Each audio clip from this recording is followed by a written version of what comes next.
Hello everyone and welcome back to my channel Edmond Minaros. And for today's a quick tutorial, and I'm going to show you guys on how to resolve if you're having an issue with your Windows error message show Windows could not complete the installation to install Windows on this computer, restart date installations. Kung paano ba natin ito i-fix, and without further ado, and let's go ahead. So all you have to do is to open up on a search menu, and then dito sa search for apps, so type mo lang dito yung troubleshoot settings, and then click mo lang dito yung open.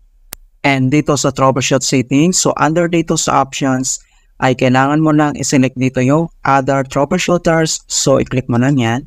And dito sa other troubleshooters, so ang next step, under dito sa most frequent, so kailangan mo lang i-select dito yung Windows Update.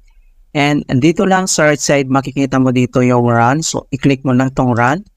And wait natin na ma-complete yung detecting problems, initializing, and diagnostic procedure.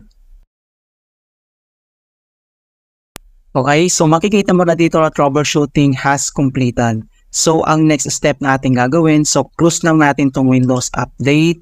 So, close, and then dito lang sa Start menu, and dito sa Search for Apps, so type mo lang dito yung CMD, or ito yung tinatawag na command prompt. So, kailangan mo nang mag-right click, and select mo lang dito yung Run as Administrator. If you receive user account control, and then i-click mo lang dito yung Yes. And dito sa administrator command prompt ay kailangan lang natin i-enter yung command keyword na sfc /scan now.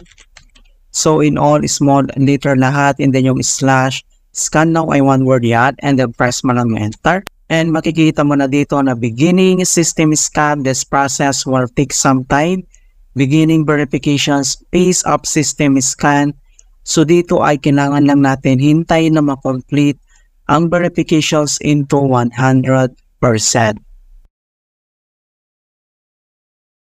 And finally, makikita mo na dito na verifications 100% complete. And next step, so close lang natin tong CMD, and dito lang sa start menu at kailangan lang natin mag-restart. Okay, so click mo lang yan. Alright, so ganoon lang po kasimple on how to fix your Windows install could not be completed error in Windows 10 or Windows 11. And please don't forget to like this video, subscribe to my channel for more quality content. Thank you guys, and see you in my next tutorial.